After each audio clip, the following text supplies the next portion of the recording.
Boa tarde, meus caros.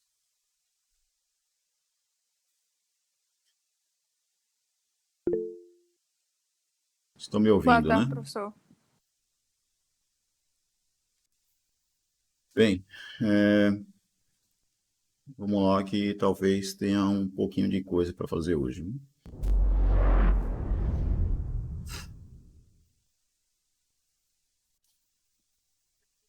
Então, hoje a gente vai entrar nesse livro, o volume 2 de Fundamentos de Matemática Elementar, que trata de logaritmos, não só de logaritmos, mas também de exponenciais. Beleza? Eu vou usar a versão mais nova agora porque é mais agradável de ver, certo? Então vamos lá. Desse livro, nós temos aqui potências e raízes, o capítulo um, função exponencial, logaritmos, função logarítmica. E depois vem a parte de inequações, né? Equações e inequações exponenciais e logarítmicas. E esse capítulo de logaritmos decimais eu não vou tratar dele não, certo?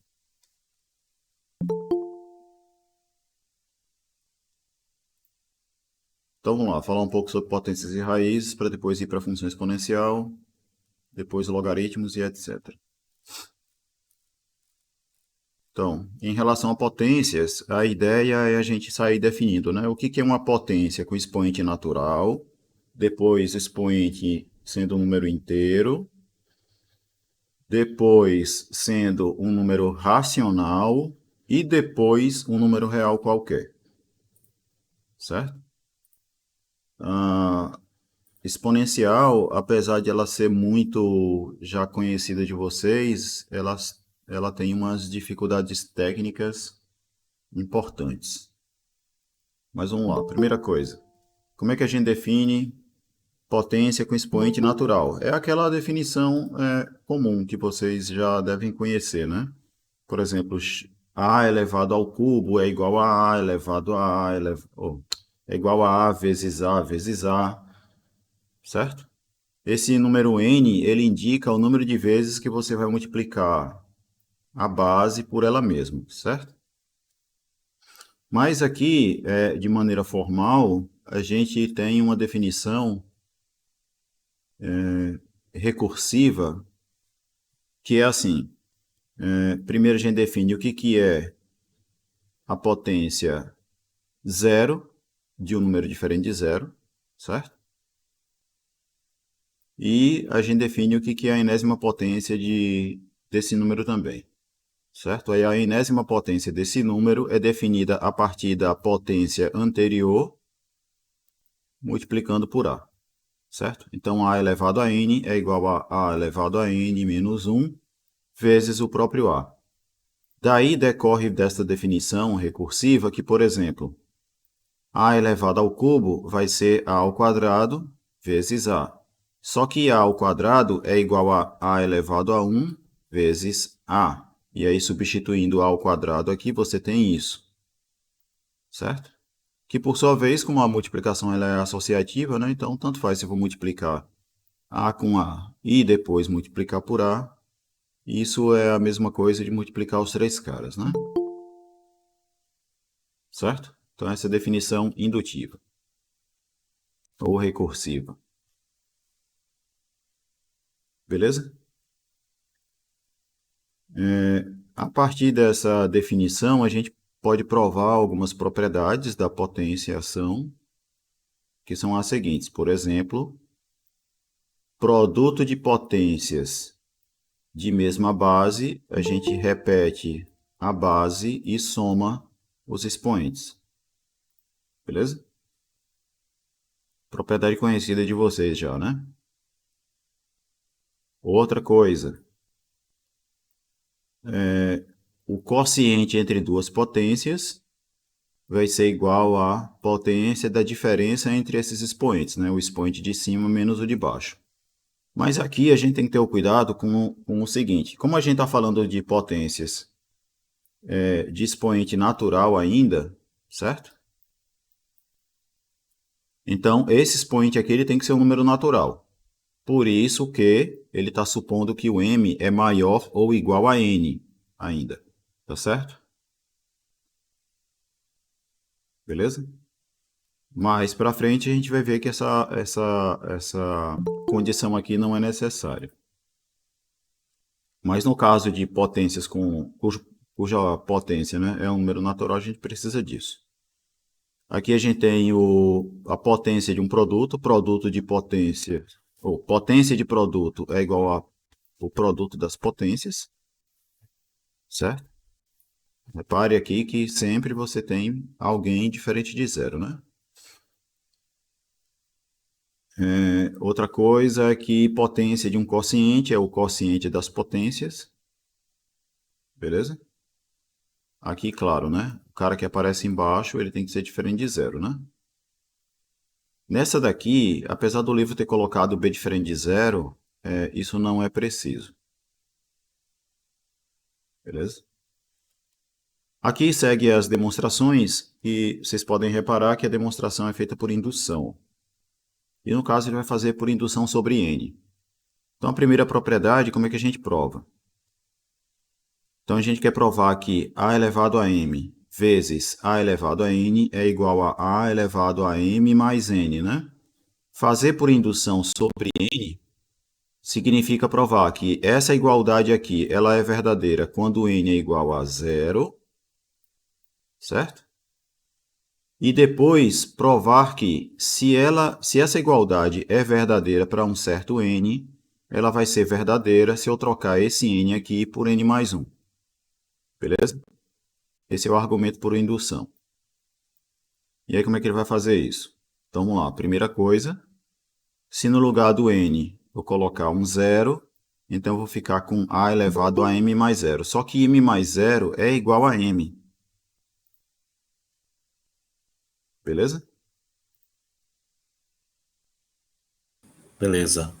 Certo? Que é a mesma coisa que a elevado a m vezes 1. E 1, por definição, como é que está aqui por definição? Ó? O 1 eu posso escrever como sendo a elevado a zero. Certo?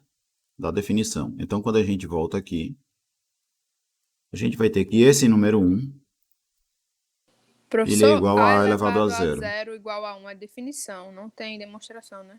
Não, não tem demonstração, é definição mesmo, certo?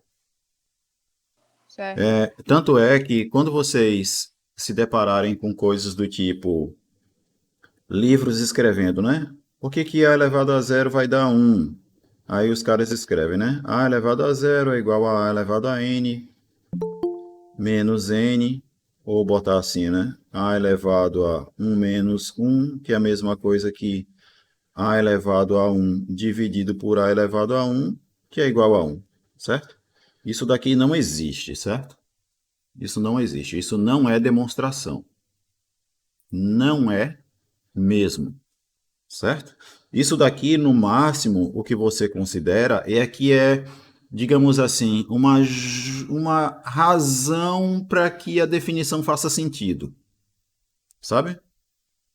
Porque, por exemplo, não faria sentido se alguém chegasse e definisse assim, não, já que é definição, né? Então vou definir o valor que eu quiser. Eu vou definir que a elevado a zero é igual a 2. Só que aí qual é o problema? Se você definir que a elevado a zero é igual a 2, aí não existirá uma compatibilidade com essa propriedade aqui. Compatibilidade em que sentido? Compatibilidade no sentido de que se você fizer n igual a m, então aqui você teria o quê? A elevado a zero, e aqui você teria a elevado a n dividido por a elevado a n. E aqui, como é o quociente entre dois números iguais, né, o lado de cá daria 1. E aí não faria sentido você definir a elevado a zero como sendo 2. Certo? Você pode até definir que a elevado a zero é igual a 2, só que isso não fará sentido com o resto da teoria que você quer desenvolver. Beleza? É importante dizer isso porque vocês devem ter visto já muita gente, ou talvez já tenham até tido professores que fizeram esse tipo de argumento para provar que A elevado a zero é igual a 1. Mas não é demonstração, não tem demonstração para isso. Tá certo? É definição. Compreendido? Sim, professor. Pronto, mas não quer dizer que vocês não possam fazer com seus alunos esse tipo de argumento, sabe? Só para mostrar que faz sentido que A elevado a zero seja 1. Você só não pode dizer que isso é uma prova de que A elevado a zero é igual a 1. Tá certo? Entenderam? Certo. Pronto, Sim. então vamos lá. Continuando a demonstração por indução aqui, ó. A elevado a m mais zero, no final das contas, é igual a elevado a m vezes A elevado a zero. Certo? Ou seja, essa igualdade aqui, ó, ela é verdadeira se no lugar do n eu colocar o número zero. Então, o que a gente vai fazer agora? A gente vai supor que a igualdade é verdadeira para n igual a um certo p. Ou seja, eu estou supondo que isso aqui é verdade. Certo? E eu quero provar que ela é verdadeira ainda se no lugar do n eu colocar p mais 1. Ou seja, eu quero provar que isso daqui é verdade. Então vamos lá. Por que isso daí vai ser verdade? A elevado a m vezes a elevado a p mais 1 vai ser igual ao quê?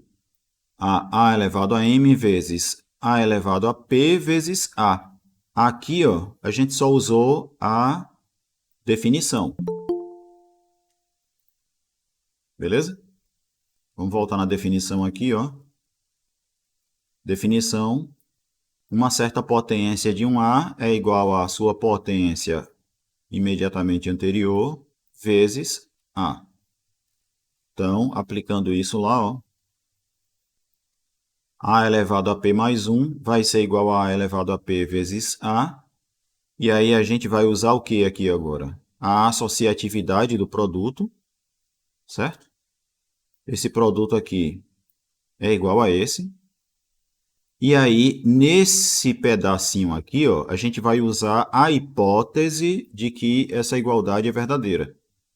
Certo? Porque a gente está supondo ó, que a propriedade é verdadeira para n igual a p, ou seja, isso daqui é verdade. Essa hipótese aqui é o que a gente já deve ter chamado, não sei se eu chamei assim, mas que é comum chamar de hipótese de indução, certo? Então, isso daqui é igual a isso, por causa disso aqui, ó. Beleza? E aí, aqui o que a gente vai usar agora? A gente vai usar a definição, certo? Uma certa potência de A vezes o próprio A é igual a A elevado a essa potência mais 1. Beleza? Então, o que a gente provou aí? Que para n igual a p mais 1, A elevado a m vezes A elevado a p mais 1 é igual a A elevado a m mais p mais 1. Tá certo? Então, se da hipótese de que ela é verdadeira para n igual a p, a gente mostrou que ela é verdadeira também para n igual a p mais 1, então ela é verdadeira para qualquer que seja o n. Beleza? Beleza, professor. Então, essa é a ideia. Então, essa foi a prova daquela primeira propriedade usando indução. Tá certo? Professor, na prova por indução, a gente tem que partir do n igual a zero básico ou pode ser qualquer n menor que k? Ou p, no caso. É assim, a indução clássica, assim, né? A gente vai partir de n igual a zero. Se você estiver considerando que os números naturais começam no zero. Certo? Se você estiver considerando que os números naturais começam no número 1, aí você começa com n igual a 1. Certo? Só que tem, Ok. tem uns resultados, tem um resultado que é assim, ó. Eu não comentei muito sobre isso, porque, enfim, que diz a seguinte coisa, ó. Se uma certa propriedade é verdadeira para A, e se do fato dela ser verdadeira para n implicar que ela é verdadeira para n mais 1, se você tem um conjunto, né? X é igual ao conjunto dos números naturais, tais que a propriedade P de n é verdadeira.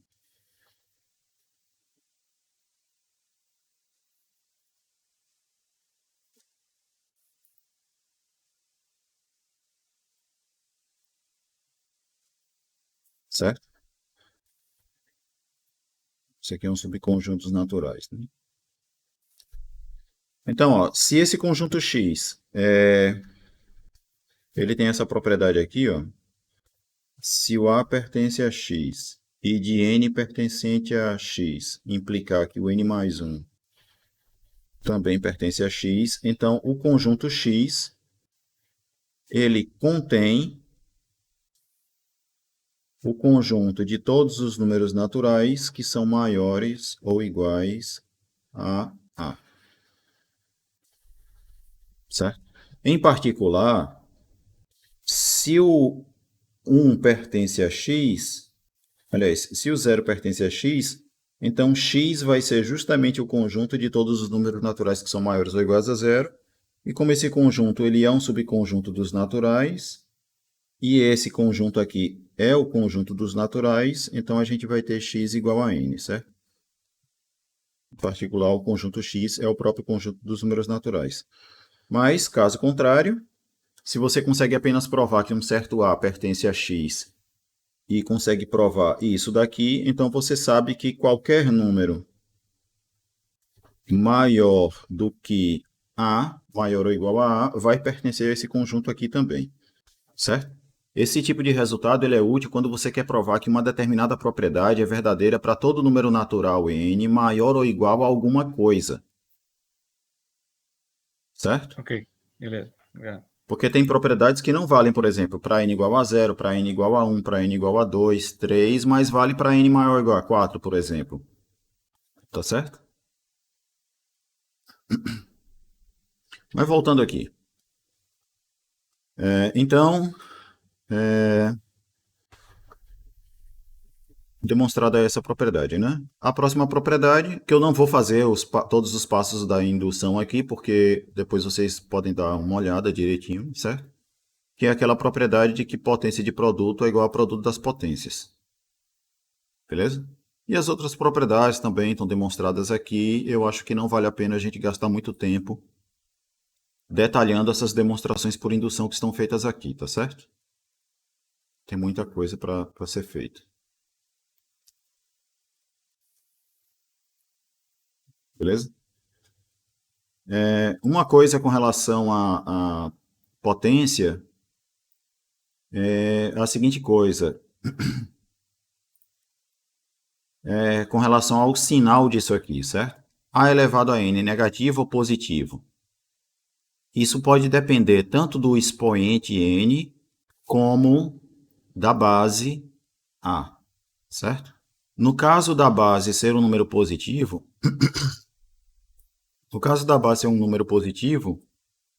aliás, no caso da base ser igual a zero, né? A enésima potência de zero vai ser sempre zero. Segundo caso, se o A for positivo, então A elevado a n sempre vai ser positivo, certo? Principalmente porque a ideia é a seguinte: se A é positivo, se você multiplicar os dois lados por A, então essa desigualdade se mantém, né? Porque você está multiplicando os dois lados por uma coisa positiva, certo? Só que do lado de cá você tem zero e do lado de cá você tem A ao quadrado, né? Então, se A é positivo, A ao quadrado também é positivo. E aí, da mesma forma, ó, se você multiplicar os dois lados por A, do lado de cá vai dar zero, do lado de cá vai dar A ao cubo. Então, você vai ter que A ao cubo também é positivo. E assim por diante, certo? De maneira mais geral, se A elevado a n for positivo, e A for positivo, né?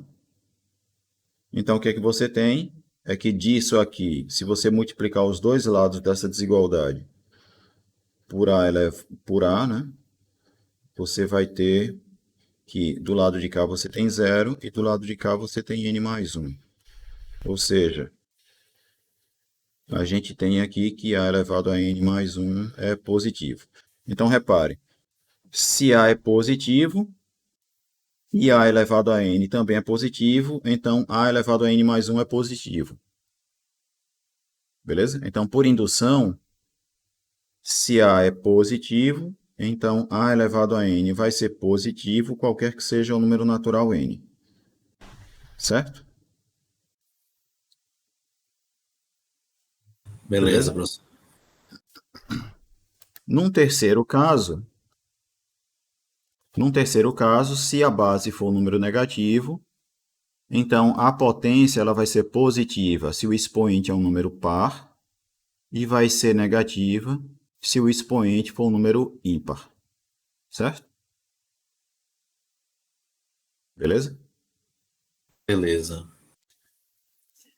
E mais do que isso ainda, ó, a gente pode mostrar que se você faz menos a elevado a n, isso daqui vai ser a mesma coisa que menos 1 elevado a n vezes a. Né? Na verdade, a gente não mostra isso, né? Isso já está demonstrado, né? Porque menos a é a mesma coisa que menos 1 vezes a, certo?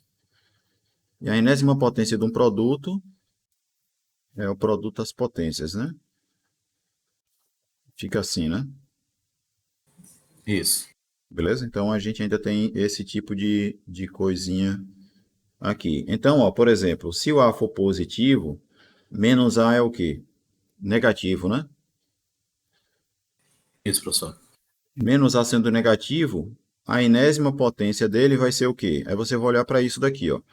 Esse cara você sabe que é positivo, porque o A é positivo, beleza?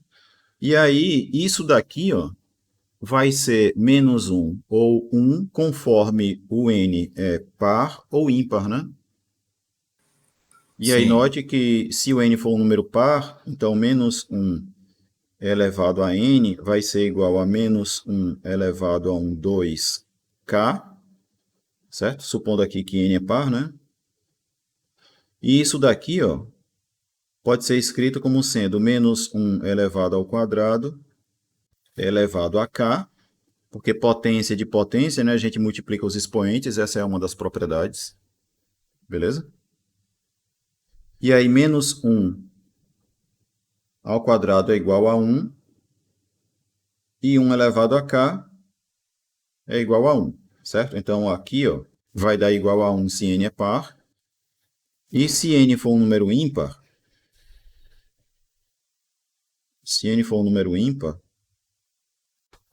então, a gente vai escrever isso daqui como sendo menos 1 elevado a 2k vezes menos 1 elevado a 1, né?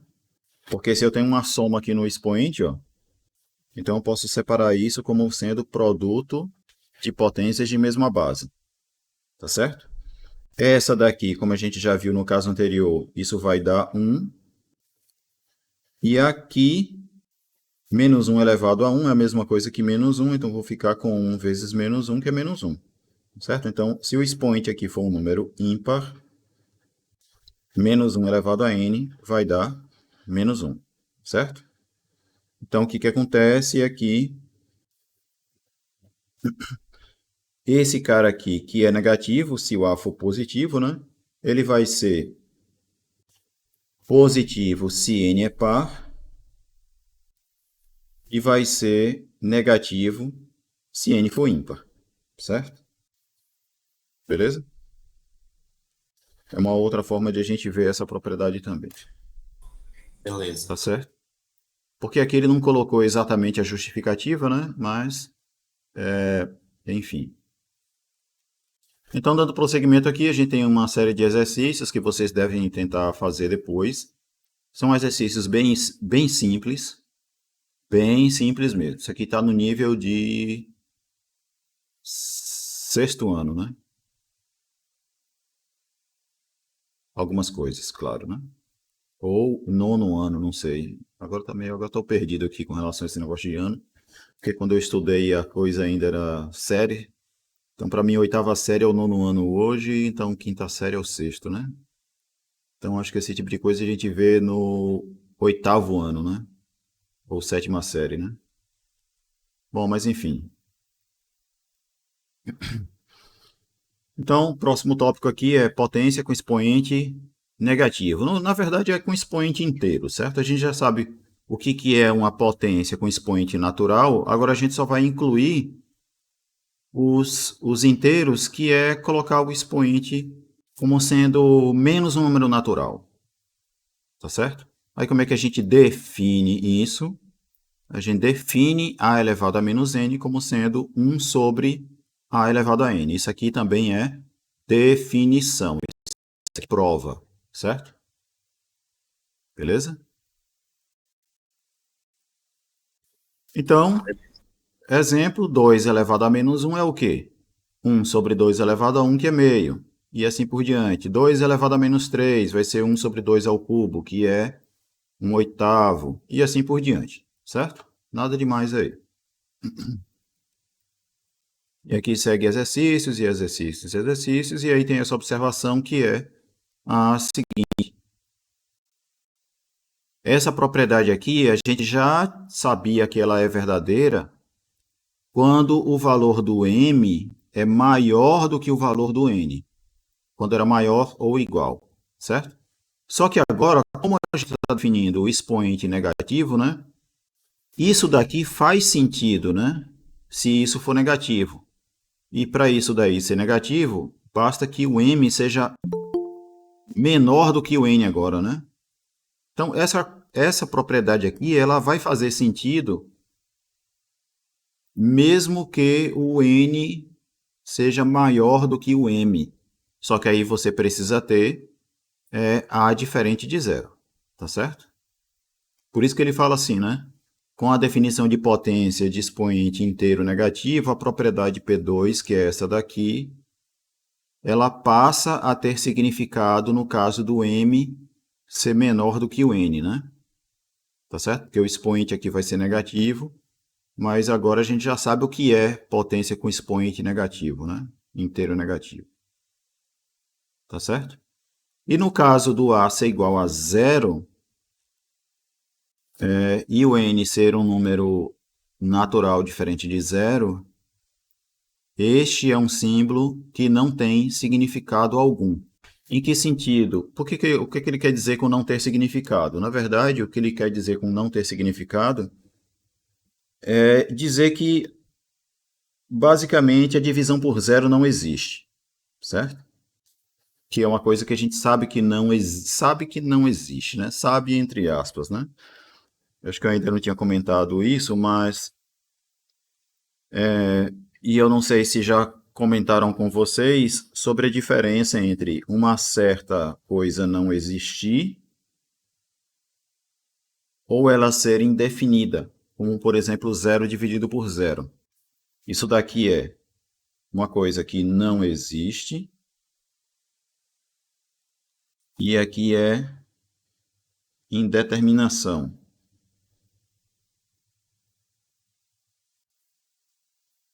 Qual é a diferença entre essas duas coisas? Aqui, você pode pensar de forma simplificada da seguinte forma. Se isso daqui fosse igual a um número real x, então isso implicaria dizer que o número 1 é a mesma coisa que esse nosso número real x vezes o zero, certo? Se isso daqui fosse uma coisa que faz sentido, né? Se isso existisse como resultado e o resultado fosse um número real, se existisse esse resultado, então nós deveríamos ter essa relação aqui, certo? Só que isso daqui é zero para qualquer x real. E aí você teria que 1 é igual a zero. Então, conclusão, isso daqui não pode admitir um resultado. Não tem como admitir um resultado sendo real positivo, sendo um número real, certo? Beleza? Beleza. Então, isso daqui é uma coisa que não existe. Não é possível você atribuir resultado algum a esta expressão, certo? Porque nós teríamos esse probleminha aqui do 1 ser igual a 0, né? Bom, e nesse caso aqui, por que que a gente chama de indeterminação? Porque observa a seguinte questão. Se eu disser a você que isso daqui é 1, aí você pensa, não, tudo bem, né? Porque 1 vezes 0 realmente é igual a 0. Aí estaria certo, não estaria? Nenhum problema aí, né? Eu dizer que isso vale 1. Mas veja só, se eu dissesse que vale 2, continua não tendo problema, não é? Se eu disser que isso vale 3, continua não tendo problema. Se eu disser que isso é um número real x qualquer, isso daqui não tem nenhum problema, né? Tá certo? Realmente, fica até Porque isso meio. daqui é verdade para qualquer que seja o x, ó. Então, por que que a gente chama de uma indeterminação? Porque para esta coisa aqui não é possível a gente atribuir um único resultado. É uma coisa que ficaria muito mal definida. Porque, sei lá, eu poderia dizer que vale 1. Aí, por exemplo, deixa eu ver. Francisco poderia dizer que isso vale 2. Edmilson poderia dizer que vale 3. E cada um, quando dissesse, não, isso aqui é igual a 1, e observe que isso daqui tá ok. Não deu problema. Se fosse 2, também não dá problema. Se fosse 3, também não dá problema. E qualquer número que você atribuir aí, não teria qualquer problema. Sim ou não? Sim, professor. Certo? Sim. Então, esse é o tipo de coisa que a gente chama de indeterminação, porque a gente não pode, não é possível determinar um resultado para isso. Certo? Qualquer número real poderia ser um resultado para essa operação. Certo? Então, não é possível determinar um resultado. Nesse daqui, não existe resultado. Nenhum número pode ser resultado dessa operação. E nesta outra, qualquer número pode ser resultado dessa operação. Compreenderam a diferença entre não existir a divisão por zero e a indeterminação zero por zero? A diferença entre indeterminação e não existir? Sim, professor. Pronto. Então, seguindo, aqui é o tipo de problema que a gente teria, ó. Porque se o expoente aqui, se o número n for um número natural diferente de zero, então esse expoente aqui vai ser um número negativo, certo? E aí é como se eu tivesse, então, isso aqui, ó. Só que 0 elevado a n é igual a zero. E isso daqui não existe. Então, isso daqui é uma coisa que não existe. E é isso o que ele quer dizer com não ter significado. Tá certo?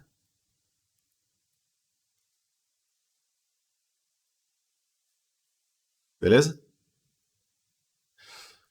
Bom, Beleza. mais uma coisa aqui com relação a essa definição. Então, é que, resumindo, né, a definição lá com expoente natural e expoente inteiro negativo, é que, portanto, ó, a enésima potência de um certo número A, ela sempre vai ser 1 se n for igual a zero com A diferente de zero, certo?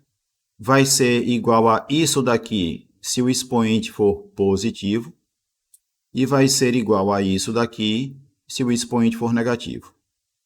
Beleza? Tranquilo?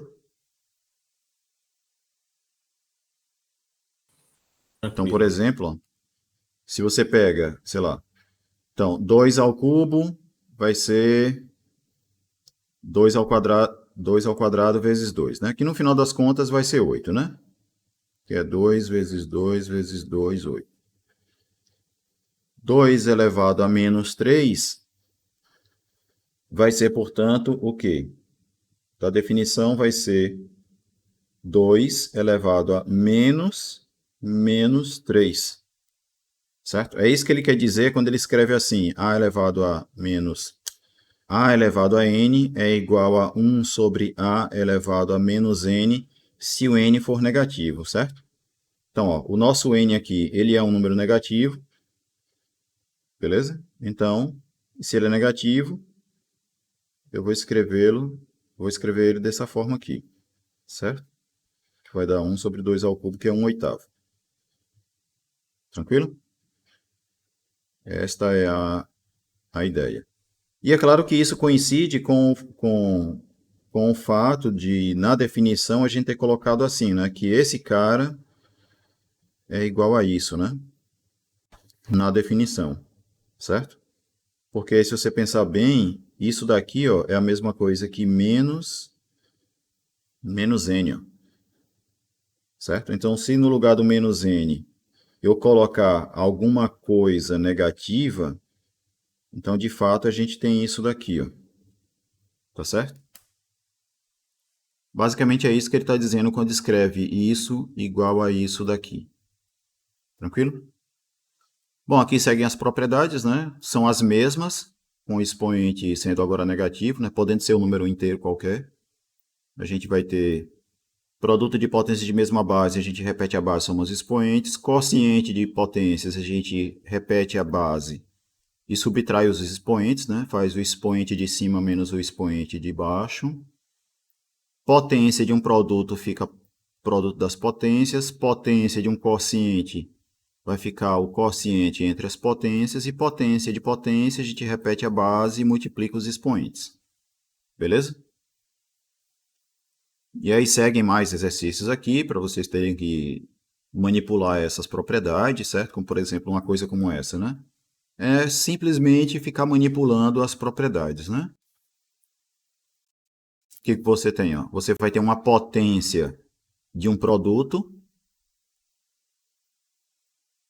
Quando você aplicar a potência de produto, aí você vai chegar numa potência de potência. Aqui também, certo? E assim por diante. Beleza?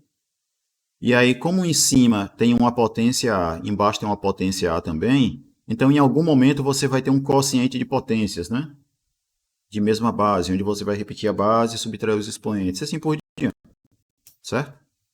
A solução disso está inclusive aqui, ó. Beleza?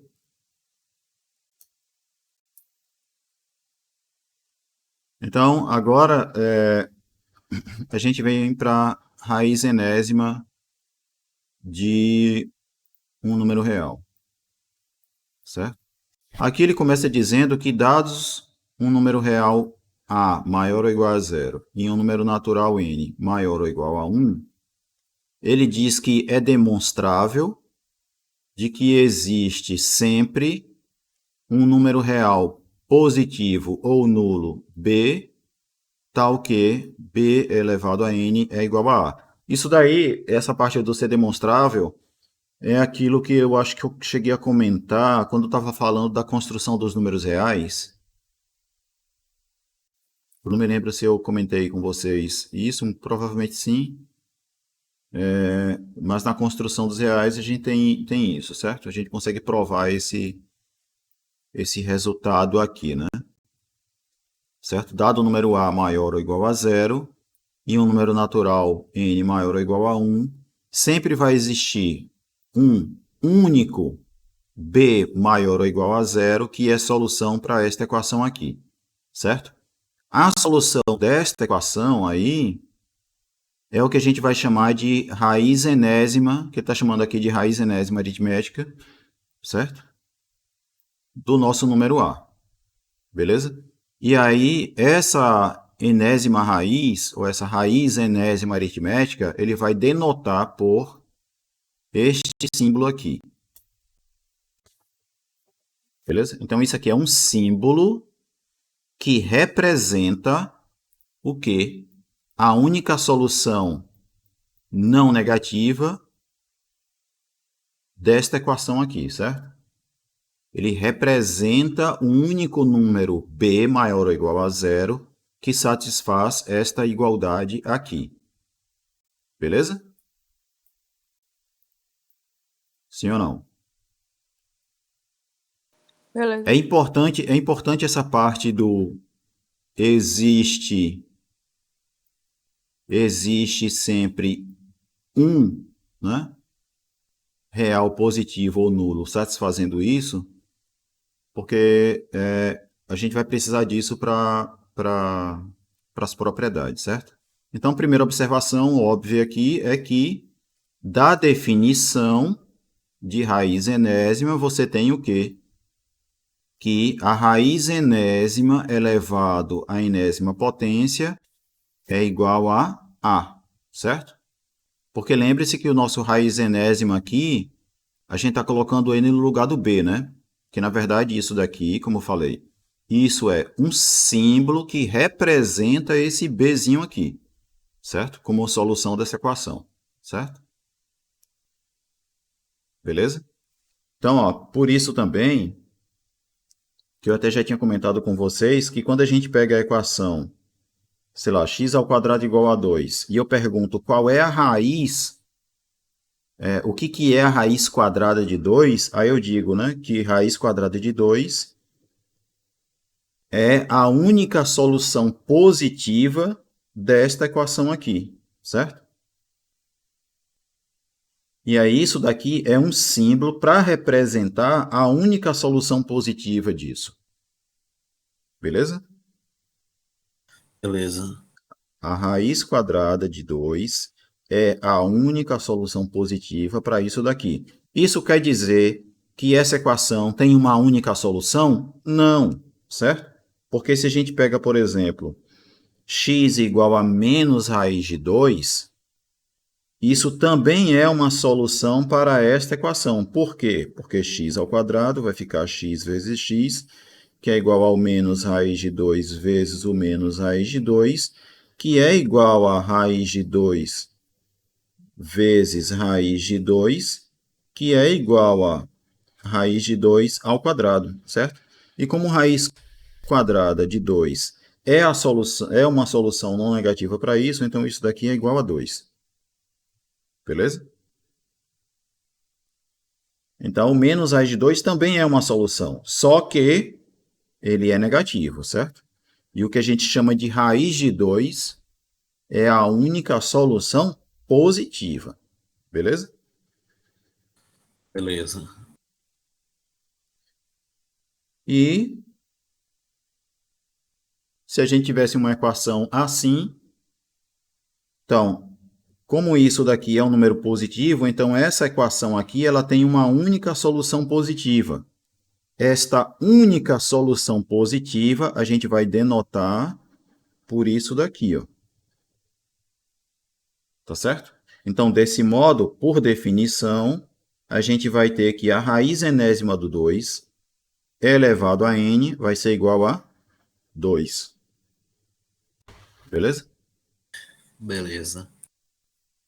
O módulo só fica quando a potência está dentro da raiz, né? É, exatamente, como no caso de x ao quadrado aí dentro da raiz, certo? E isso vai dar módulo. Por aquelas razões que eu expliquei na aula lá de função modular, né? Depois revejam lá as coisas que eu comentei a respeito do porquê que essa igualdade aqui é verdadeira. Então, essa observação decorre do fato decorre da definição, né? Então, vamos prosseguir aqui. Isso daqui é uma coisa que eu já provei antes, né? Tá certo? Então, vou fazer de novo. E aí, segue exercícios e tome exercícios, e aí vem as propriedades. Propriedades. Essas propriedades são um pouco mais confusas de observar, mas depois a gente vai rever essas propriedades de uma forma mais simplificada, que é o quê? Se você tem uma raiz enésima de uma mésima potência de A, certo? Você pode ler isso aqui como sendo enésima raiz da mésima potência de A, certo? Isso pode ser reescrito desse modo aqui, certo? Onde o númerozinho natural P, ele pode ser qualquer número natural diferente de zero, certo? Essa igualdade aqui é verdadeira. Por que que essa igualdade é verdadeira? Vamos ver logo o caso a demonstração dessa primeira propriedade. Para eu poder comentar uma coisa aqui, ó. Então, o que é que você tem? Em primeiro lugar, o que que é a raiz enésima? O que que é a raiz enésima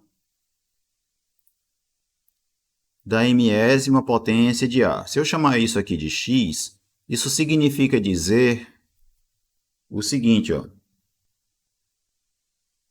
Isso significa dizer o seguinte, deixa eu ajeitar aqui. Se eu estou dizendo que x é igual a nésima raiz da mésima potência de A, então isso está me dizendo que... Professor, não desculpe. tá mostrando, Pronto. não. Desculpe. Isso quer dizer a seguinte coisa, que x elevado a n é igual a elevado a m, certo? Lembre-se o que é que significa este símbolo aqui, certo? Bote aqui um b no lugar do a elevado a m. Isso daqui é a mesma coisa que isso, né? Se x é igual a isso, então é porque x elevado a n é igual a isso aqui. Então, se no lugar do b eu colocar elevado a m, então eu tenho isso daqui, ó. Beleza? Só que o que acontece? Se isso daqui é verdade, então, se eu elevar os dois lados à potência p, a igualdade continua, né? Certo? Só que potência de potência, você repete a base e multiplica os expoentes, aí a gente vai ter isso daqui, ó. Beleza? E aí o que é que significa essa x ser solução para esta equação aqui? Significa dizer que x vai ser quem?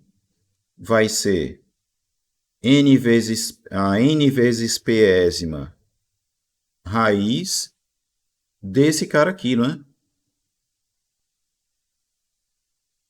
Certo? Por quê? Qual é a ideia? Ó, como A é maior ou igual a zero, então isso daqui é maior ou igual a zero. Se isso é maior ou igual a zero, então esta equação aqui ela tem uma única solução não negativa. E esta única solução não negativa é esse cara aqui. Tá certo? Sim ou não? Mas por outro lado, Acho ó, que sim. mas por outro lado, se o A é maior ou igual a zero, isso daqui é maior ou igual a zero. Certo? Essa parte aqui, ó, é maior ou igual a zero. E daí o que acontece? Essa equação aqui, ela tem uma única solução não negativa também, certo? Então, o x, a solução x para esta equação aqui é o nosso raiz mésima de A elevado a m, certo? Beleza? Beleza. E aí acontece outra coisa também. Essa equação aqui e esta equação aqui, elas são equivalentes. Em que sentido? Elas têm as mesmas soluções, certo? Tem a mesma solução não negativa. Beleza? Essa que é a ideia. Daí o que acontece, ó? Então, esse cara que é solução para essa equação, ele também é uma solução para essa equação aqui. Então, ele é uma solução para essa equação, mas esse cara aqui também é uma solução para essa equação. Certo? E como essa equação aqui ela tem uma única solução não negativa, então essas duas coisas aqui, ó, elas têm que ser iguais, porque ambas são soluções para a mesma equação, e para aquela equação ali você sabe que ela tem uma única solução, não negativa no caso, né? Tá certo? Então, se elas são duas soluções não negativas para uma mesma equação, que a gente sabe que tem uma única solução não negativa, então essas duas coisas elas devem ser iguais. E aí é por isso que você obtém a igualdade entre esse cara aqui e esse carinha aqui, tá certo? Compreenderam mais ou menos a base do argumento? Você provou que essas duas coisas são soluções não negativas para uma mesma equação que você sabe que só tem uma solução não negativa. Esse é o raciocínio que ele vai usar para demonstrar isso daqui, para provar essa propriedade aqui, para provar essa e provar essa daqui. Tá certo? Beleza? Tanto é que na segunda propriedade, veja só, quer provar que essas duas coisas são iguais. O que é que ele faz? Toma x igual a isso. Certo? Aqui não é b não, viu? Aqui é um n. Toma x igual a isso, o que é que ele vai verificar? Que se você faz x elevado a n, então você vai fazer a enésima potência disso aqui. Só que aqui eu vou ter a enésima potência de um produto.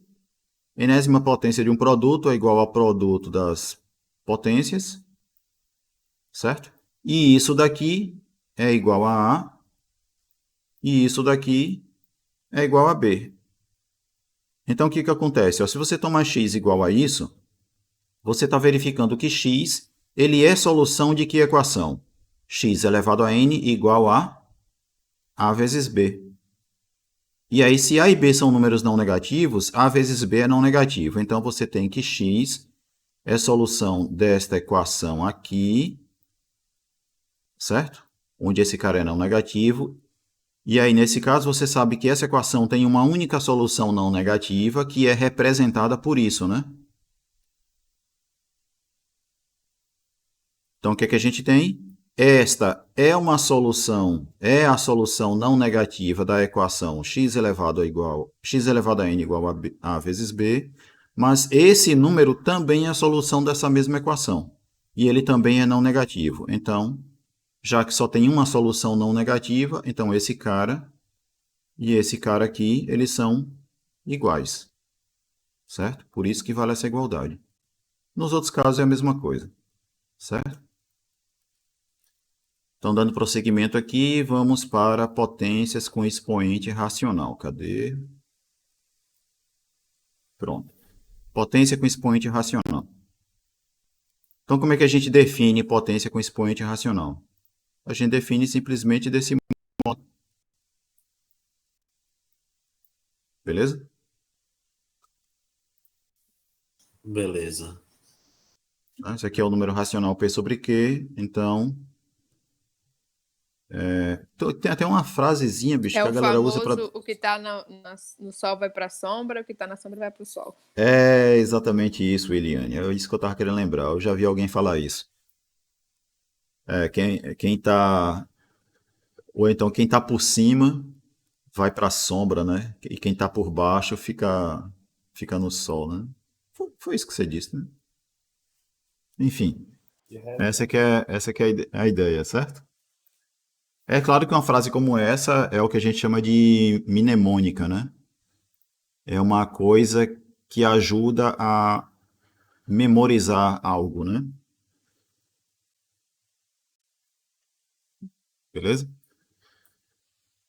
Então, isso Beleza. daqui é definição, tá certo? Definição. Basicamente, o que a gente está fazendo aqui é apenas usar uma outra forma de representar esta coisa aqui, tá certo? Isso é uma forma diferente de representar. E nessa forma de representar, a gente vai obter propriedades, certo? Mas antes tem umas observações aqui, ó. Primeiro é que se o número A for igual a zero e o expoente for um número positivo, então isso daqui continua fazendo sentido, certo? E note que o que é que ele diz, ó? Adotamos a seguinte definição especial, certo? Isso então, ó, é definição também, tá certo? É definição. Embora ele esteja definindo, porque é uma coisa que faz sentido, porque uma vez que zero elevado a P sobre Q, por definição, seria isso daqui, né? Então, 0 elevado a p vai ser 0, certo? Então, vai ficar raiz quiésima de 0 e raiz quiésima de 0 vai ser 0. Por quê? Porque esta equação aqui, ó, tem como solução não negativa o 0, né? X igual a 0 é uma solução para isso, né? Tranquilo? Então, isso daqui é igual a isso aqui. Beleza? Então, Beleza. isso é mais uma justificativa de o porquê faz sentido definir isso, né? Mas isso é uma definição também. Então, segue mais observações, que é, por exemplo, este símbolo aqui, com o expoente negativo, também não tem significado. Não tem significado naquele sentido que eu já comentei antes, né? De você cair numa divisão por 0. Beleza? Tranquilo? E por que ele está dizendo que isso não tem significado?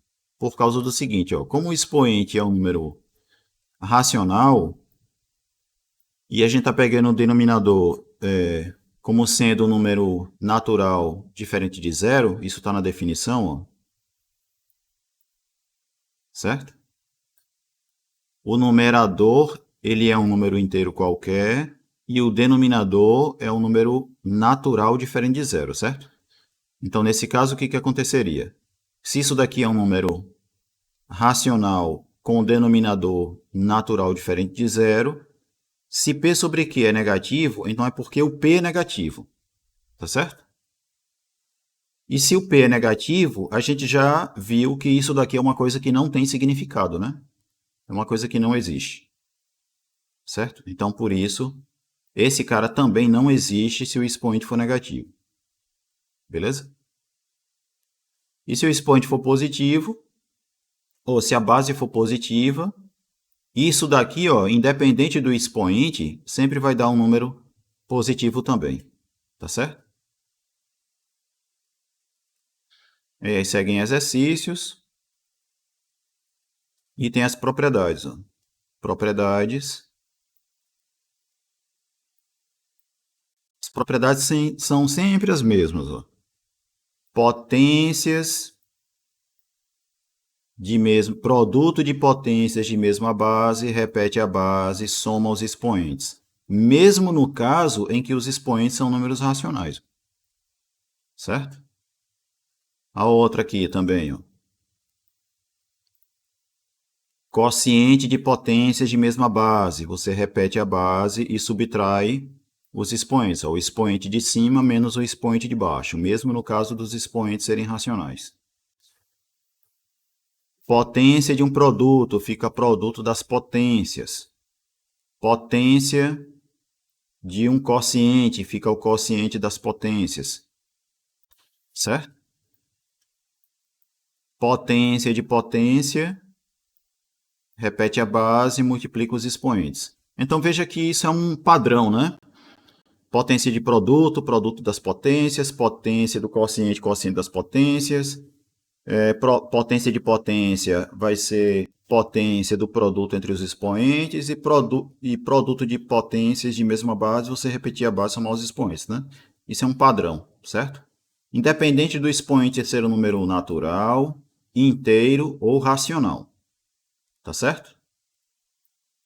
Aqui vai ter as demonstrações do porquê essas coisas são verdadeiras e vou pular essas demonstrações porque vocês podem ler depois. Tá certo? Aqui basicamente a gente só está revendo as propriedades de potenciação.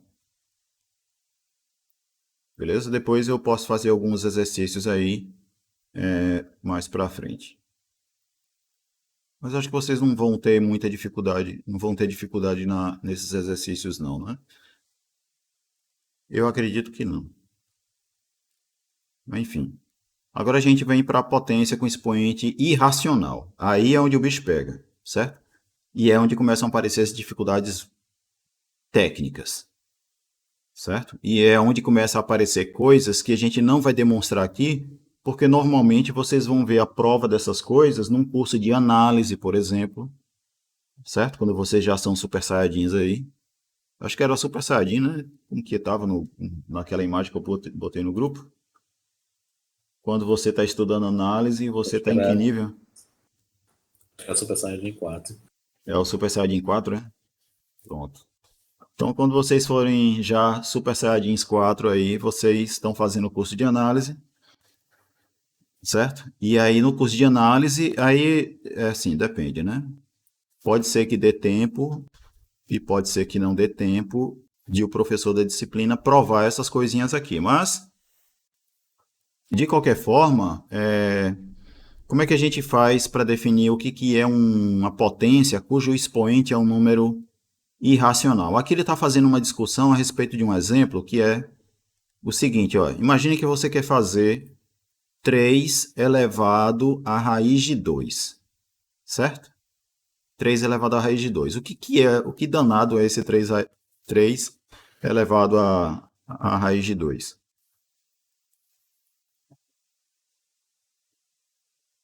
O instinto superior é móvel. Então, mas é basicamente essa ideia mesmo, certo? Quando vocês estiverem fazendo um curso de análise, cursos mais avançados, vocês vão estar com o instinto de vocês aprimorados. Vão avançar no instinto de vocês, certo? O instinto matemático superior é o que vocês vão adquirir. Né? No primeiro semestre vocês ainda estão apanhando um pouco.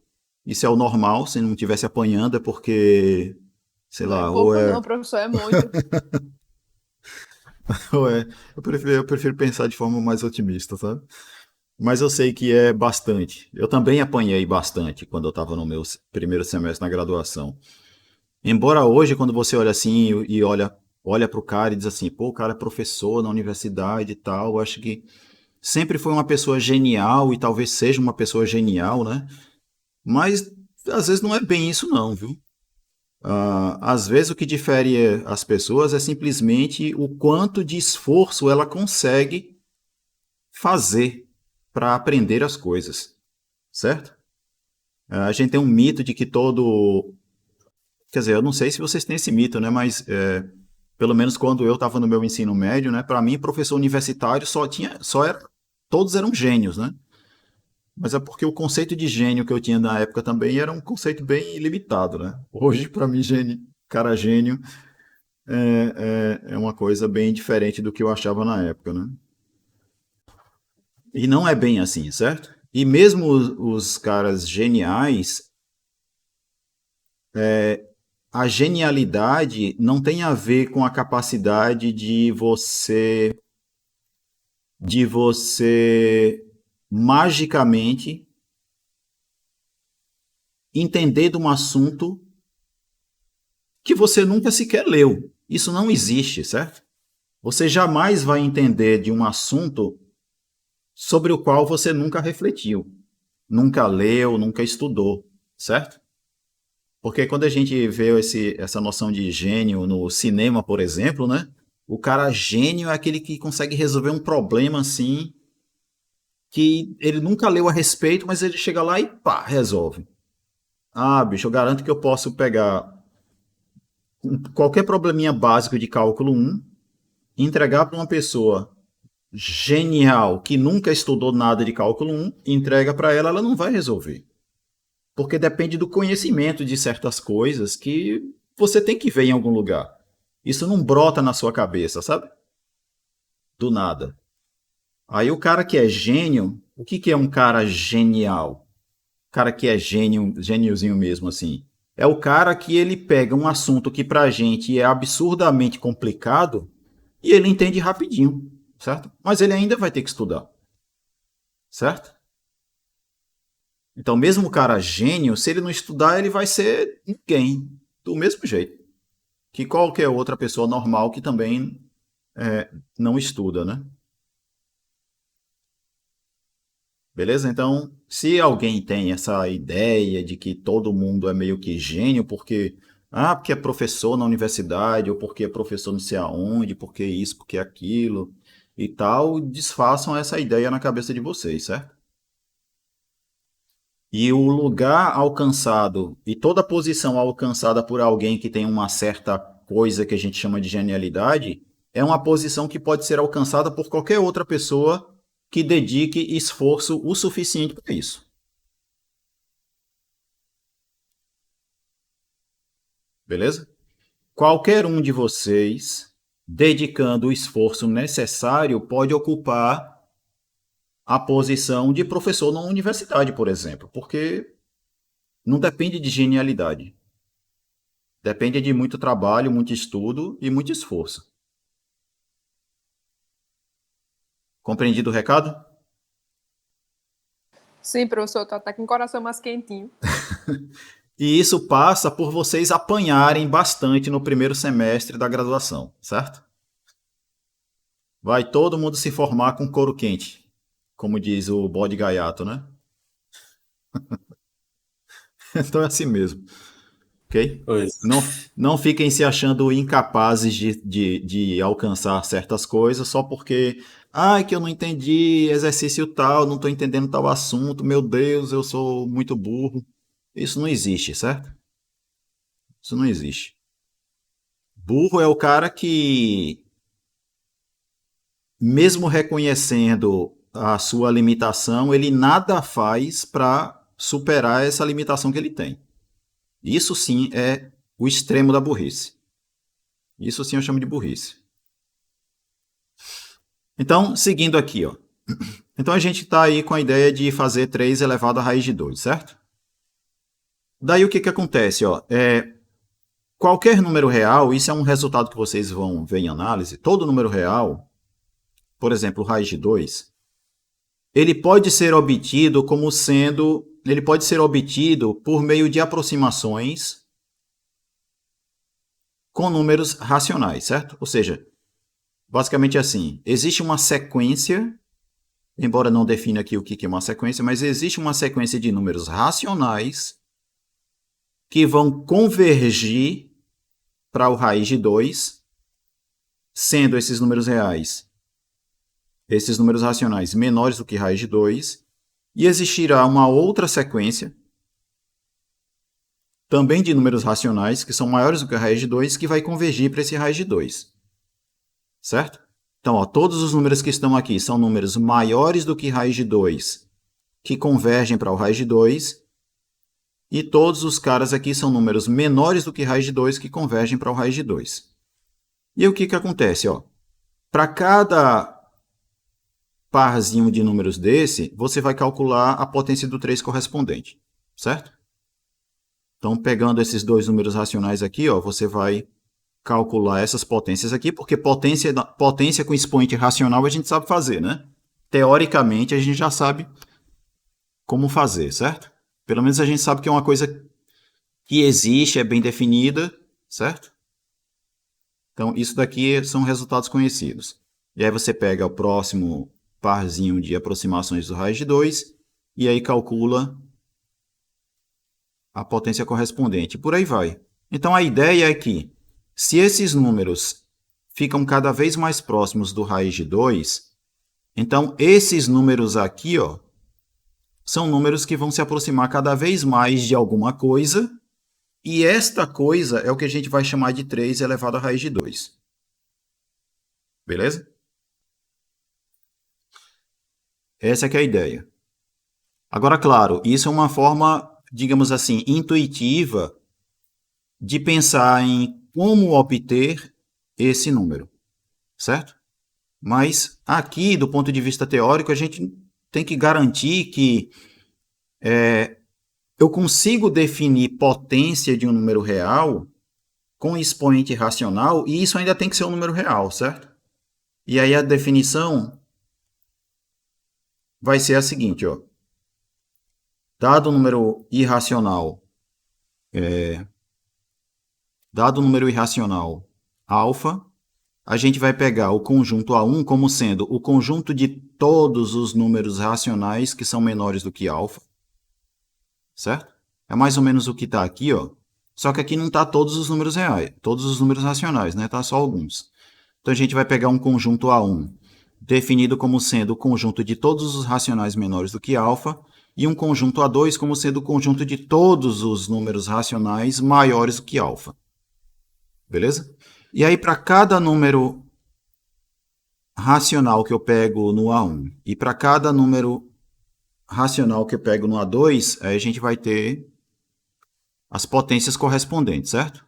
Então, vou ter aqui o conjunto B1 como sendo o conjunto de todas as potências de A, cujo expoente é um elemento do conjunto A1, e B2 como sendo o conjunto de todas as potências com expoente racional, onde esse expoente racional é um número que pertence ao conjunto A2, tá certo?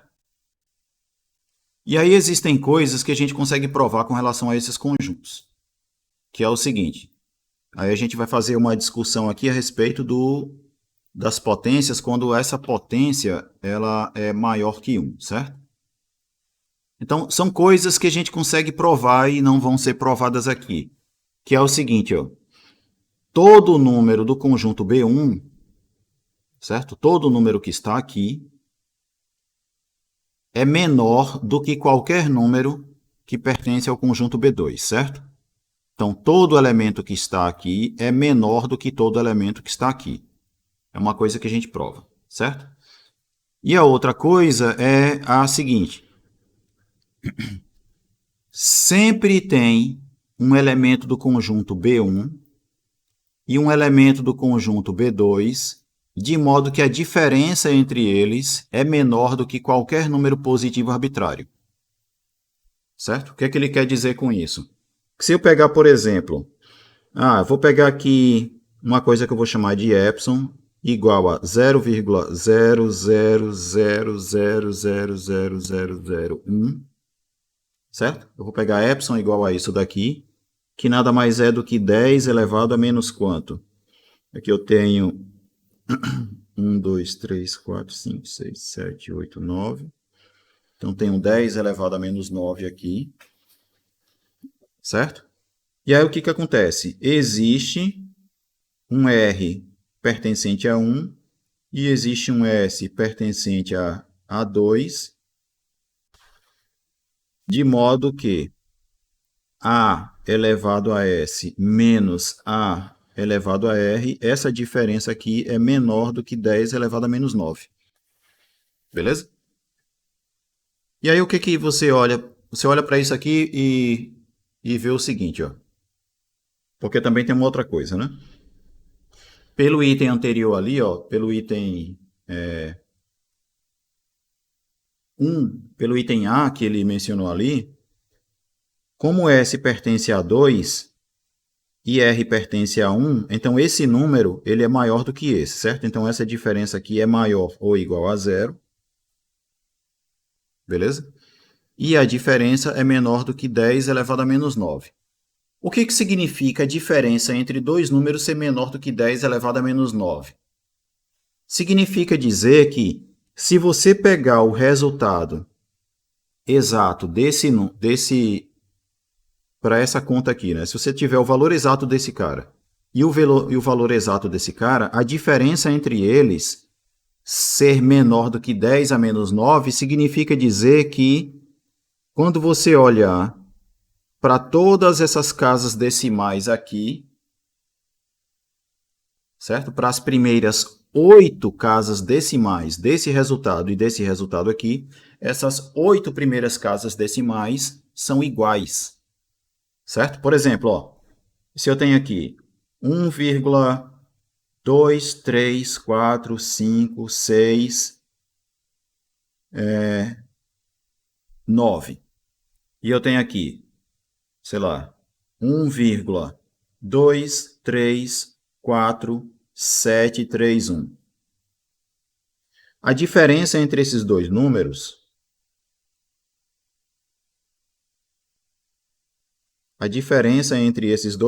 quem que é maior aqui é o B, né? Se eu faço B menos A, o que vai dar aqui? Vai dar 0, quanto?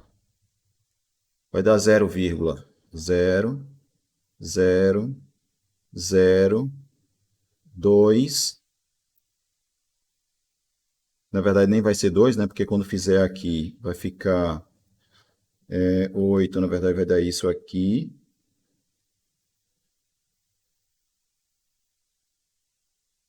Certo? E mais coisinhas aqui, né? Não é isso? Isso.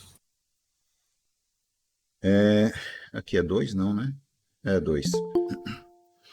Então veja que a diferença entre os dois números, ó, deu 0, aí tem uma sequência de 3 zeros, né? Professor, na verdade fica 162, não? É 162? Eu não sei, eu tava fazendo a conta aqui meio que não que ligeira vai de cabeça.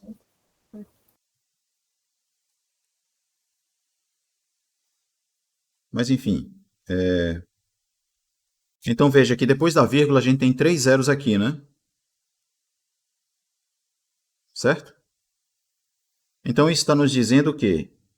Que essas 3 primeiras casas decimais aqui, ó, depois da vírgula, elas são iguais.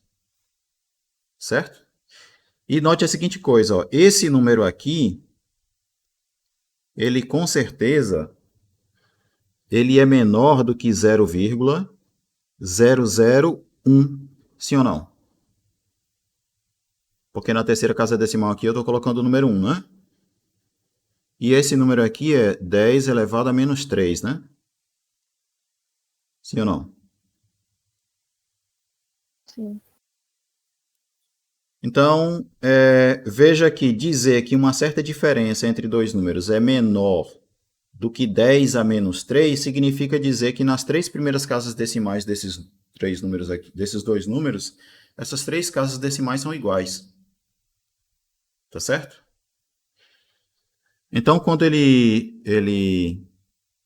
está dizendo, por exemplo, que existem dois números a elevado a r e a elevado a s, tais que essa diferença é menor do que qualquer número positivo arbitrário, isso está nos dizendo que esses dois números podem ser obtidos de modo que você pode ter tantas casas decimais, depois da vírgula, né? Tantas casas decimais iguais quanto você queira. Porque se eles são menores, se essa diferença pode ser menor do que qualquer número positivo arbitrário, então existem RS, de modo que A elevado a S menos A elevado a R pode ser menor do que 10 elevado a menos N para cada número N que eu escolher.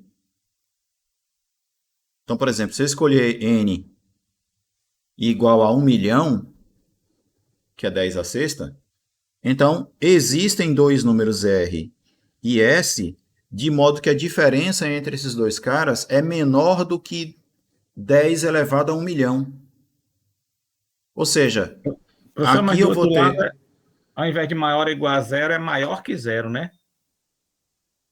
Não, mas pode ser maior ou igual, não teria problema não. Mas, de fato, tecnicamente aqui vai acabar sendo maior, Isso. certo?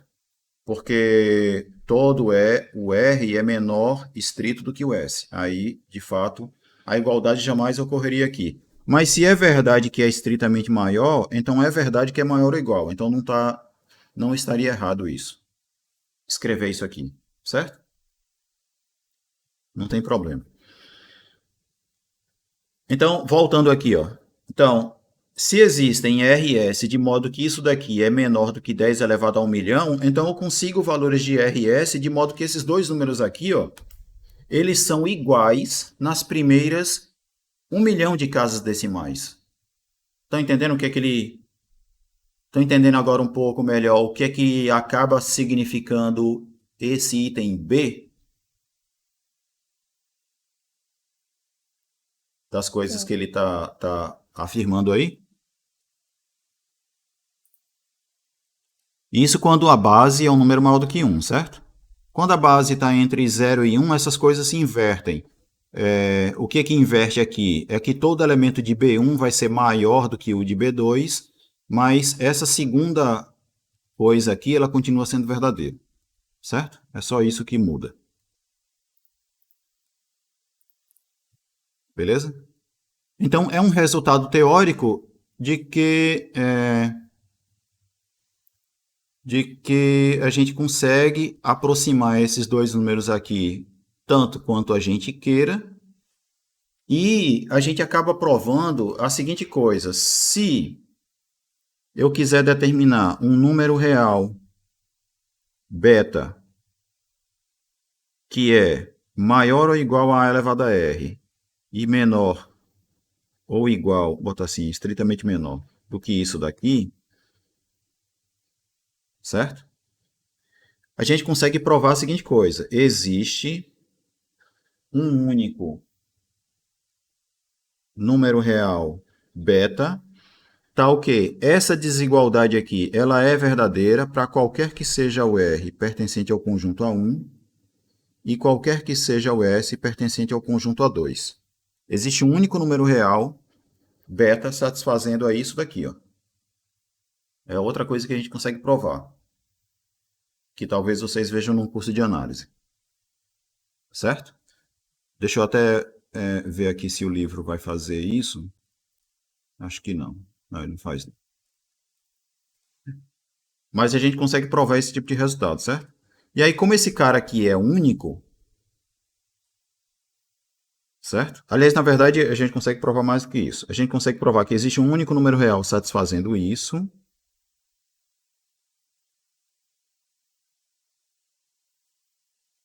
Deixa eu ver aqui.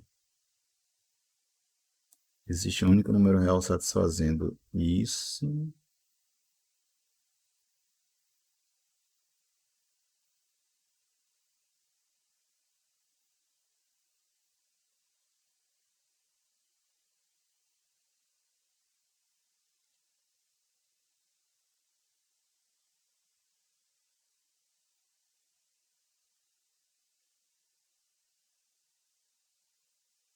Aí ainda consegue provar também a seguinte coisa: existe um único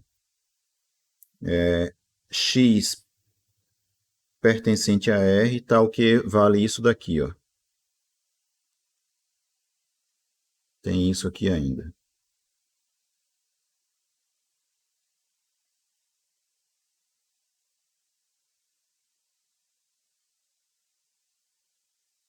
Certo? Existe um único número real x que vai ser maior ou igual a qualquer elemento de A1 e vai ser menor ou igual a qualquer elemento de A2, certo? Essa é uma coisa que a gente prova. Aí uma outra que se prova é esta aqui, certo? Daí o que acontece é que esse cara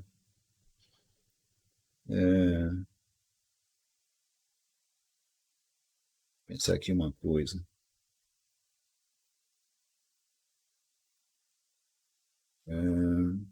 Eu estou tentando lembrar aqui o detalhe de a gente definir o betazinho justamente como sendo A elevado a x, certo? Deixa eu tentar lembrar aqui qual é o detalhe técnico. O livro não faz, mas a gente consegue um número real x que satisfaz a isso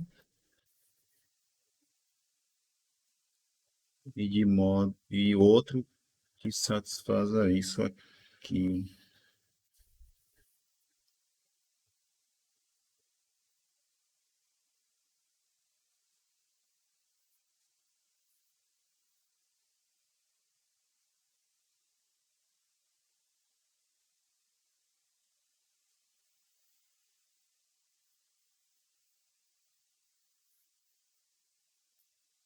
Eu esqueci o detalhe técnico aqui agora da coisa, mas com base nessas duas afirmações, acho que eu estou confundindo, tem alguma coisa que eu estou confundindo aqui, mas não estou conseguindo identificar ainda o que é. Mas enfim, a partir dessas coisas é que a gente vai definir o que é uma potência com expoente racional, certo?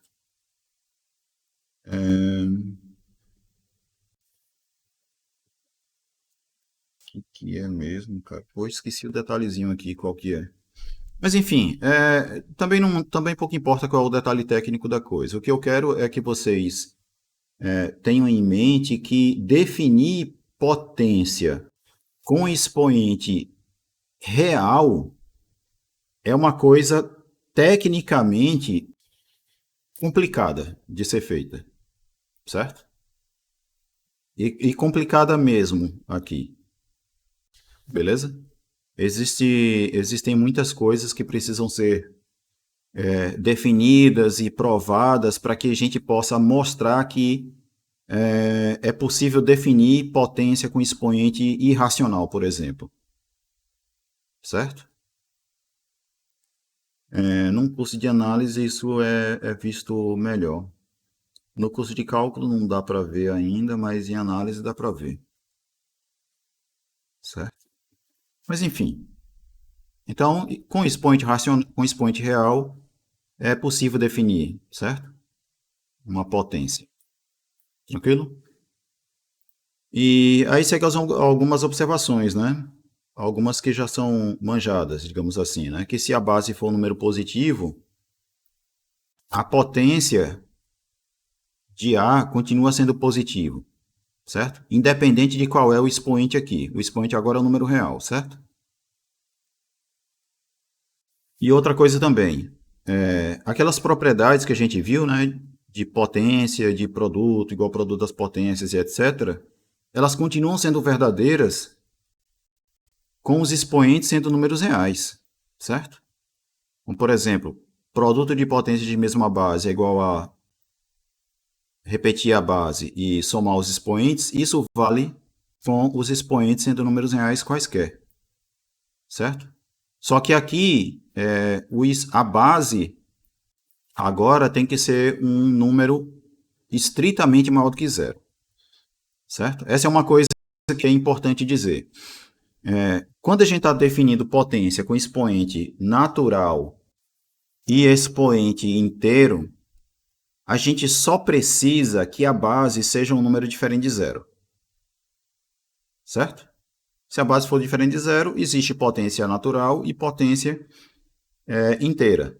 Quando a gente vai para potência racional, eu não comentei isso, mas quando a potência já é um número racional,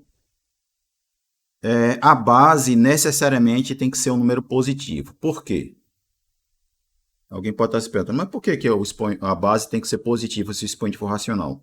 Porque a gente começa a se deparar com situações em que pode dar problema, como por exemplo, ó, se o nosso A for igual a menos 1.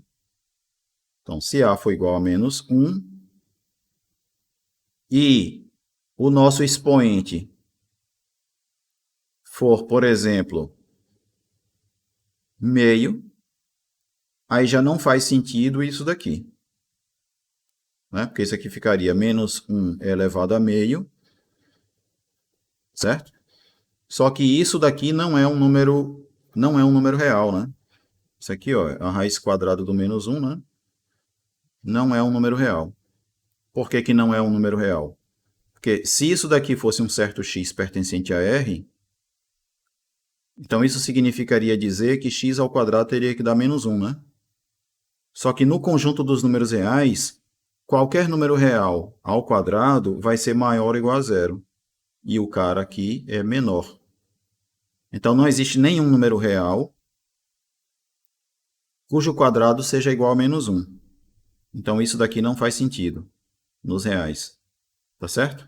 Então repare que quando o expoente quando os expoentes são números racionais, a base já não pode ser um número real qualquer diferente de zero. A gente só pode falar em expoente racional com bases sendo números positivos. Certo? Para evitar esses problemas, né? Como o do exemplo que eu citei aqui. Beleza? E aí, quando você vai para expoentes reais, é a mesma coisa. Certo? Só faz sentido eu calcular potências com bases, ou potências com expoente real, se a base for positiva e o expoente for um número que não é natural nem inteiro. Certo? Se a base for negativa A gente só fala em potência com base negativa no caso dos naturais e no caso dos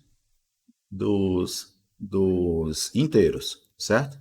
De racionais para cima, a gente pede que a base seja um número positivo, beleza? E aí o que acontece é que as propriedades são as mesmas, né? Produto de potências de mesma base, repete a base, somos expoentes. Potência, ou quociente de potências, repete a base, subtrai os expoentes, certo? Potência de um produto fica igual a produto das potências, potência de um quociente é igual ao quociente das potências, e potência de potência é igual a repetir a base e multiplicar os expoentes, certo? Note que em todos os casos aqui, ó, a base é um número positivo, beleza? E os expoentes são números reais, ó. Expoente real, expoente real. Nessa propriedade aqui, ele está colocando mais uma vez o B sendo positivo, expoente real. Esse B positivo não. Eu não me lembro se precisa desse B ser positivo, né? Eu sei que aqui precisa. Aqui precisa, porque o B aqui embaixo, né, ele não pode ser zero. Por isso que aparece o asterisco aqui. Ah, não, tá, tudo bem. Aqui o B ele é positivo porque ele, para poder fazer sentido, né, a potência real dele, né? Ok? E nesse aqui, os expoentes, né, são números reais também. Beleza? Beleza. Então, apesar dos expoentes serem reais, as propriedades são as mesmas. Aí vai ter um bocado de exercício, vai ter essa sessão aqui para leitura de vocês aí, ó. Pode ser uma coisinha que vocês achem interessante, coisas meio que de história, certo? A respeito de potências aí. No caso aqui, ele vai falar um pouquinho sobre potência de uma soma, certo? Potência de soma, que ele está falando da relação de Stiefel, que a relação de Stiefel é uma relação que nos faz calcular as seguintes coisas, ó. Aí vamos falar sobre isso que eu não tinha falado ainda, de forma rápida. Hoje a gente vai ficar só em potenciação mesmo. Pelo ritmo, é melhor a gente ficar só em potenciação. E aí na aula que vem eu falo sobre a função exponencial e logaritmos, e função logarítmica, certo? Mas vamos lá, ó. Se você quer calcular a potência zero de uma soma, se isso daqui for um número diferente de zero, vamos supor que A mais B é diferente de zero, né? Certo? Então você vai ter um número diferente de zero elevado a zero é igual ao quê? Por definição é 1, né? Sim ou não? Se eu faço a potência 1 de A mais B, isso vai dar o quê? Vai dar A mais B, não é? Certo? Aí eu vou destacar os coeficientes aqui, ó. Isso vai dar 1 vezes A mais 1 vezes B. Se eu faço A mais B e elevo isso ao quadrado, isso vai dar A ao quadrado mais 2AB mais B quadrado, né? Aí eu vou colocar aqui, ó. 1 vezes A ao quadrado mais 2 vezes AB mais 1 vezes B quadrado. Certo? Se eu faço isso aqui, essa soma elevada ao cubo, aí o resultado vai ser o seguinte, eu já vou colocar aqui, ó, vai ser 1 vezes A ao cubo, mais 3 vezes A ao quadrado vezes B, mais 3 vezes A vezes B ao quadrado, mais 1 vezes B ao cubo, certo? Eu vou colocar aqui a quarta potência, para a gente já começar a identificar um certo padrãozinho aqui, para vocês terem em mente, certo? A mais B elevado à quarta potência vai ser 1 vezes A à quarta, mais 4 vezes a ao cubo b, mais 6 vezes a ao quadrado b ao quadrado, mais 4 vezes a vezes b ao cubo, mais 1 vezes b à quarta. Tá certo? E por aí vai. Daí o que que acontece? Eu quero que vocês observem alguns. Primeiro, o seguinte padrão, ó. Quando a potência aqui é 1, todas as potências de A e B são iguais a 1, né? Quando a potência aqui é igual a 2, aqui você tem, ó, um cara que tem grau 2. Aqui, ó, embora você tenha A com potência 1 e B com potência 1, isso daqui é um monômio de grau 2, certo? Se você somar os graus de cada letra aqui, ó, a soma desses graus vai dar 2, certo? E esse cara aqui também tem grau 2. Quando o expoente é 3, todo mundo aqui ó, tem grau 3. Esse aqui tem grau 3, que é A ao cubo. Esse aqui tem grau 3 porque é o 2 do A e o 1 do B. Grau 3, grau 3, grau 3. Esse aqui tem grau 4, todo mundo aqui tem grau 4. Ó. Beleza? Outro padrão que eu quero que vocês observem agora é o seguinte. Ó. Reparem que as potências de A e as potências de B, elas também estão seguindo um certo padrão, né? As potências de A, ó, elas são decrescentes, né? Ó, A ao cubo, A quadrado, A quarta, A ao cubo, A quadrado, A, certo? E aqui é A porque a potência já é 1 mesmo, então não tem muito um decrescimento aí, né? A mesma coisa no B, ó. Aqui aparece o B, aqui aparece o B e o B quadrado, B quadrado, B ao cubo, B quadrado, B ao cubo, B à quarta, não é? Sim. Estão enxergando esses padrõezinhos aí, né? Certo? Então, toda vez que você vai fazer uma potência de uma soma, então a primeira coisa que a gente vai fazer é o quê? Colocar esse padrão. A quinta, aqui vai ser o que agora? A quarta, B, para completar e virar um cara com grau 5, né? Aqui vai ser o quê? A ao cubo, B quadrado, depois vai aparecer quem? A ao quadrado, B ao cubo, depois A vezes B à quarta e depois B à quinta. Sim ou não? Sim, professor.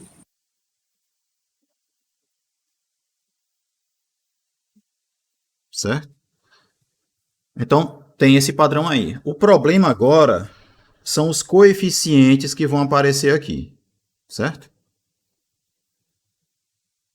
Então, o primeiro aqui sempre é 1 e o último também sempre vai ser 1, certo?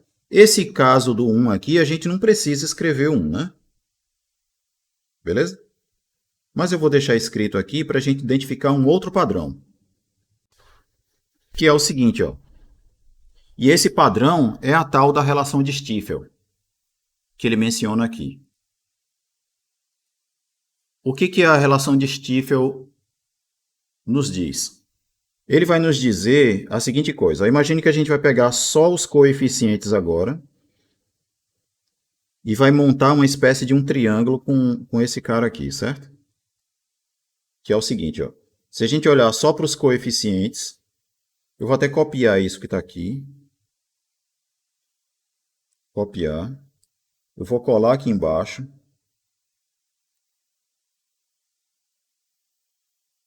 Vou colar aqui embaixo.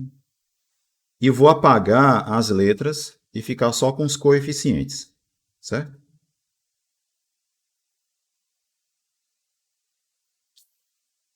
Desculpa, eu apaguei demais aqui. Apaguei demais, não.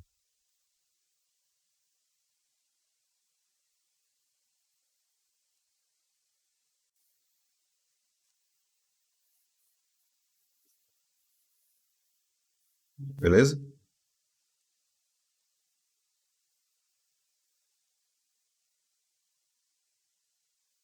Fica só com os coeficientes aí, ó. Então, a relação de Stiefel diz a seguinte coisa, ó, que em cada uma das linhas nesse triângulo, cada elemento dessa linha é a soma de dois caras que estão na linha de cima, certo? Vai ser a soma de quem? Do cara imediatamente acima com o anterior. A soma desses dois caras vai dar esse aqui, certo? E esse padrão vai se repetir, ó. Eu vou até fazer um desenho aqui. Deixa eu ver se vale aqui, ó. Deixa eu ver se ele vai fazer. Fez. Então, ó, esse cara, a soma desses dois nos dá o 2. Se eu quiser saber como foi obtido esse 6 aqui, ó. O 6, ele é o 3 mais 3. Esse 4, o 4 é o 3 mais 1.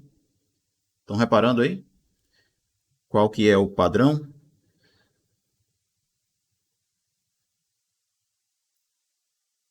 Essa relação entre os elementos desse triângulo aí, entre os números que aparecem nesse triângulo, essa relação é a tal da relação de Stiefel, certo? Cada elemento na linha, em uma certa linha, você vai calcular esse cara somando o cara que está imediatamente acima com o que está imediatamente do lado esquerdo. Certo? Claro, o primeiro sempre é 1, o último também sempre é igual a 1, mas os demais você pode calcular dessa forma. Então, quando a gente quer fazer a quinta potência de A mais B, então o que é que isso vai nos dar? Em relação aos coeficientes. Os coeficientes vão ser quem? 1. O próximo coeficiente vai ser o quê? Quem é o cara daqui? Vai ser a soma desses dois, né? Então aqui vai ser 5. O próximo coeficiente vai ser o 10. O próximo, 10 também. O próximo daqui vai ser 5. E o último, 1. Certo? Que você pode pensar até assim também, né? Como não tem um número aqui, você pensa ele aqui como sendo 0, e aí 1 mais 0 igual a 1, né? Então, esses aqui vão ser os coeficientes que vão aparecer naquele padrão que a gente tinha colocado antes. Então, ó, os números, os coeficientes estão aqui agora, né? Aí eu vou colocar aqui. O coeficiente de A quarta mais B vai ser 5. O coeficiente de A ao cubo mais B quadrado, de A ao cubo vezes B quadrado vai ser o 10. O próximo aqui vai ser o 10. O próximo aqui vai ser o 5. E o próximo ali vai ser o 1. Beleza? Se eu quiser calcular quem é A mais B elevado à sexta potência, o que vai ser? Vamos ver se cabe aqui, né? Vai aparecer 1 vezes A à sexta, mais... Quem é o próximo coeficiente? Vai ser o 1 mais 5. Né? Você pode fazer separado aqui logo. Ó. Então, na sexta, vai aparecer 1, depois 6, depois 15, depois 20, o próximo 15, o próximo 6 e o último 1. Então é 1, 6, 15, 20, 15, 6, 1. Aí vamos botar aqui, ó. Então o próximo vai ser 6, A quinta B, mais 15, A quarta B quadrado, mais 20, A terceira, B a terceira, mais 15, A B quadrado, ou A quadrado B a quarta, mais 6A B a quinta, mais 1 vezes b à sexta. Beleza? Concordam? Beleza. Então, a relação de Stiefel nos dá, de certa forma, uma maneira de a gente sair calculando quem serão os coeficientes que vão aparecer no desenvolvimento da enésima potência de uma soma. Certo?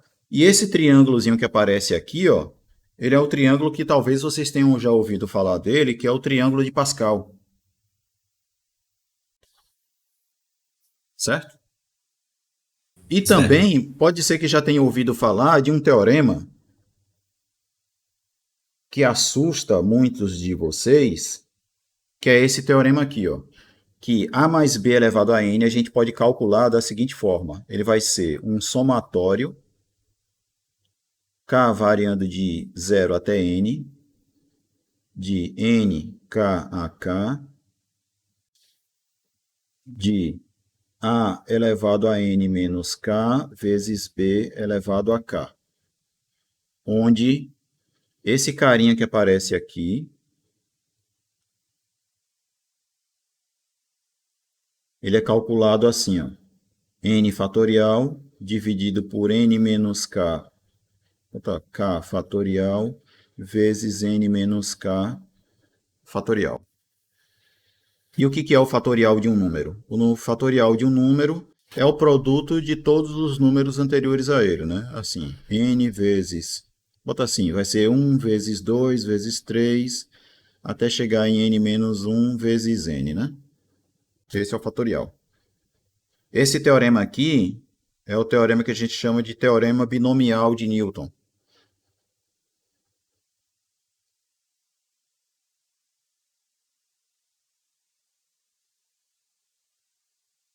Beleza? E isso daqui ele nos dá exatamente como obter toda esta soma aqui, ó. Certo? Certo.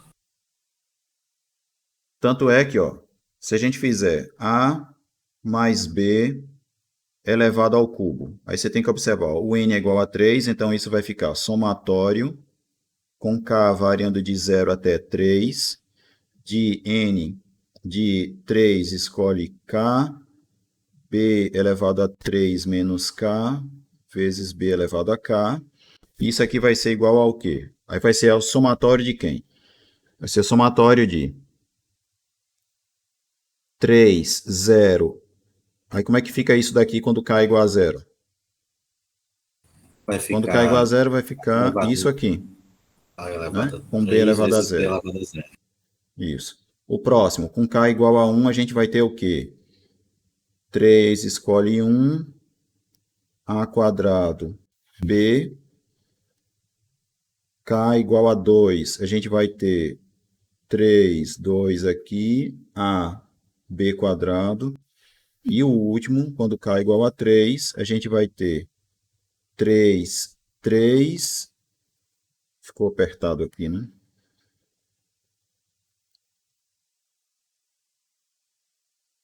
Vai ficar 3, 3, a elevado a 0, b ao cubo, certo? Essa potência zero aqui é a mesma coisa que 1, então vou tirar isso, certo? E aí depois é só fazer o cálculo dessas coisinhas aqui, ó. Certo? Se você fizer a conta, isso daqui vai dar 1, esse daqui também vai dar 1, esse daqui vai dar 3, esse também vai dar 3. Certo? Se a gente fizer a conta, né? Vamos lá. 3, 1 aqui, ó. Isso vai ser 3 fatorial dividido pelo quê? Por 1 fatorial vezes 3 menos 1 fatorial. Aí o que é o 3 fatorial? É 3 vezes 2 vezes 1. 1 fatorial vai dar 1. 3 menos 1 vai dar 2. 2 fatorial vai ser 2 vezes 1, certo? E aí, ó, simplifica tudo aqui, o resultado 3. Quem é o 3 escolhe 2? Vai ser 3 fatorial dividido por 2 fatorial vezes 1 fatorial, né? Certo? Porque quando eu fizer 3 menos 2 dá 1, né? E é a mesma coisa, 3 vezes 2 vezes 1, 2 vezes 1 vezes 1. Ops, aqui é 3 vezes 2 vezes 1. 3 também, ó. Tá certo? Então, o teorema binomial de Newton, ele nos dá uma fórmula para como obter todos os termos ali, né? Todas as parcelas que vão aparecer no desenvolvimento desse carinha aqui. Tá certo? E, inclusive, nesse teorema binomial, você nota que você tem aqui uma fórmula para como calcular cada um dos coeficientes separadamente, sem precisar recorrer ao triângulo de Pascal, que tem um inconveniente, né? O triângulo de Pascal. Qual que é o inconveniente? Se eu quisesse calcular agora quem é A mais B elevado à 10ª potência, se eu quiser calcular os coeficientes que vão aparecer aqui usando o triângulo de Pascal, eu teria que fazer o quê?